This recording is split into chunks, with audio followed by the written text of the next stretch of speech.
Pregnancy में क्या करने से बच्चेदानी का मुंह खुलता है जिससे कि आपकी नॉर्मल डिलीवरी पॉसिबल हो सकती है। देखिए, नॉर्मल डिलीवरी के लिए बहुत इंपॉर्टेंट होता है कि बच्चेदानी का मुंह सही टाइम पे खुले जिससे कि आपकी नॉर्मल डिलीवरी पॉसिबल हो सके, जिससे कि बच्चा इजिली बाहर आ सके। तो इसीलिए प्रेगनेंसी में कुछ ऐसी चीजें होती हैं कि अगर आप वो सारी चीजें करते हैं तो इससे क्या होता है कि आपकी बच्चेदानी का मुंह खुलता है और आपके नॉर्मल डिलीवरी प्रोसेस को इजी बनाता है। तो आज के इस वीडियो में हम बात करने वाले हैं कि प्रेगनेंसी में अगर आप चाहते हैं कि आपकी नॉर्मल डिलीवरी हो तो बच्चेदानी का मुंह खोलने के लिए आपको कौन कैसी चीजें करनी चाहिए। तो चलिए वीडियो स्टार्ट करें। पहले की तो आपको ये जानना है कि आपकी आपकी प्रेगनेंसी जो है वो नॉर्मल है, यानी कि आपको प्रेगनेंसी में किसी टाइप का कोई कॉम्प्लिकेशन नहीं है, डॉक्टर ने आपको बेड रेस्ट नहीं बोला हुआ है, या फिर आपको प्रेगनेंसी में किसी टाइप की कोई प्रॉब्लम नहीं रही हो, तो ही आपको ये सारी चीजें ट्राई करनी है। अगर आपकी प्रेगनेंसी में आपको कोई भी कॉम्प्लिकेशन रहा हो, आपके लो लाइन प्लेसेंटा है या फिर आपको ब्लीडिंग हुई हो प्रेगनेंसी में, डॉक्टर ने आपको बेड रेस्ट के लिए बोला हो, ब्लड का इशू हो, तो अगर आपको ये सारी चीजें नहीं तो आपको खुद से कोई भी चीजें ट्राई नहीं करनी है। आपको बेड रेस्ट करना है जैसा कि डॉक्टर ने आपको बोला। अगर आपकी प्रेगनेंसी नॉर्मल है तो नॉर्मल प्रेगनेंसी में लेके बच्चेदानी का मुंह खोलने के लिए सबसे ईजी और सबसे अच्छी जो चीज होती है वो होती है rest। आप जितना ज्यादा प्रेगनेंसी में अच्छे से वॉक करते हैं उससे क्या होता है कि बॉडी एक्टिव रहती है, आपके पेल्विक एरिया के जो मसल्स होते हैं वो फ्लेक्सिबल होते हैं और आपके सर्वस भी इजिली ओपन होते हैं। इसीलिए प्रेगनेंसी में आपको वॉक जरूर करना चाहिए। आपको कोशिश करना चाहिए कि एक दिन में 1 घंटे वॉक जरूर करें। 30 मिनट मॉर्निंग में, 30 मिनट इवनिंग में, इतना आपको वॉक जरूर करना चाहिए। नेक्स्ट होता है कि आप प्रेगनेंसी में जो हल्के एक्सरसाइज होते हैं आप वो भी कर सकते हैं, योगासन भी कर सकते हैं अगर आप चाहते हैं कि आपकी नॉर्मल डिलीवरी पॉसिबल हो।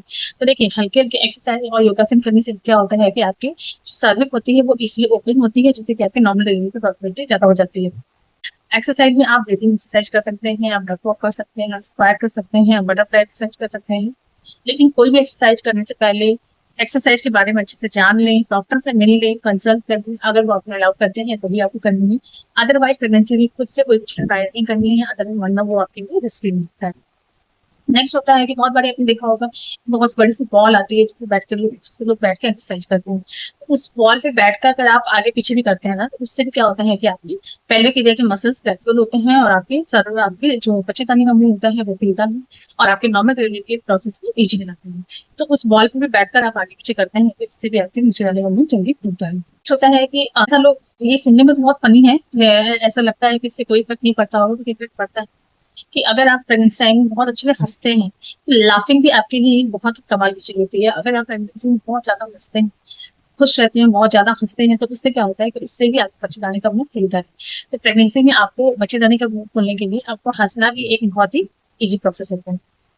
नेक्स्ट होता है कि बहुत बारी ऐसा डॉक्टर्स भी देते हैं, या बहुत बारी आपने सुना होगा कि कैस्ट्रॉल ऑयल यानी कि जो एरंडी का तेल होता है वो पीने से भी बच्चेदानी का मुंह खुलता है। लेकिन देखिए, एरंडी का तेल जो है वो पीने से बच्चेदानी का मुंह नहीं खुलता है। एरंडी का तेल पीने से क्या होता है कि वो जो आपके पेट को साफ करता है, यानी कि जब आपको, अगर आपका पेट, आपको 2-3 बार अगर आप वॉशरूम आप जाते हैं तो उससे क्या होता है कि उससे भी आपकी जो लिवर क्लीन का प्रोसेस होता है वो इजी हो जाता है, पूरा बढ़ता है और पेल्विक एरिया के मसल्स भी फ्लेक्सिबल होते हैं। तो अरंडी का ऑयल इसलिए होता है, अरंडी का ऑयल इसलिए नहीं होता है कि वो आपके लेबर पेन को स्टार्ट करेगा या फिर आपको मतलब लेबर पेन के प्रोसेस को स्टार्ट करेगा, ऐसा बिल्कुल नहीं है। तो बहुत सारी जगहों पे अरंडी के ऑयल की जगह कुछ ऐसे मेडिसिन या कुछ ऐसी और चीजें दी जाती हैं जो कि आपके लिवर पेन को स्टार्ट करते हैं और आपके बच्चेदानी का मुंह खुलने में आपको हेल्प करते हैं। लेकिन अरंडी का ऑयल भी अभी भी कहीं कहीं पे दिया जाता है। होता है कि अगर प्रेगनेंसी का आपका लास्ट मंथ चल रहा है तो उस टाइम पे क्या होता है कि आप सीढ़ियां अगर ऊपर नीचे करते हैं, बहुत तेज तेज नहीं, बहुत जल्दी जल्दी नहीं, धीरे धीरे एक एक सीढ़ी अगर आप चढ़ते हैं उतरते हैं, कुछ सीढ़ी, बहुत ज्यादा भी नहीं, उससे भी क्या होता है कि आपको बच्चेदानी का मुंह खुलता है और आपके सर्विस एरिया के मसल जो होते हैं फ्लेक्सिबल होते हैं। तो बहुत बड़े डॉक्टर भी आपको सजेस्ट करते हैं कि आप थोड़ा बहुत सीढ़ियां चढ़ना उतरने की प्रैक्टिस करें। इससे क्या होता है कि ये आपके लिवर ट्रेन को भी इजी बनाता है और लिवर ट्रेन स्टार्ट करने में भी आपको हेल्प करता है। प्रेगनेंसी में छोटी छोटी चीजें होती हैं जो कि अगर आप ट्राई करते हैं तो उससे क्या होता है कि एक तो आप एक्टिव ही रहते हैं, दूसरे क्या होता है कि इससे आपके लेबर ट्रेनिंग स्टार्ट होने में भी आपको हेल्प करता है और आपके रक्त में भी खुलता है। सर्विस एरिया के जो पेल्विस एरिया के जो मसल्स होते हैं वो फ्लेक्सिबल होते हैं और सर्विस होता है। प्रेगनेंसी में आपको ये सारी चीजें ट्राई अगर आप करते हैं तो ये आपके बच्चेदानी का मुंह खोलने में आपको हेल्प करता है।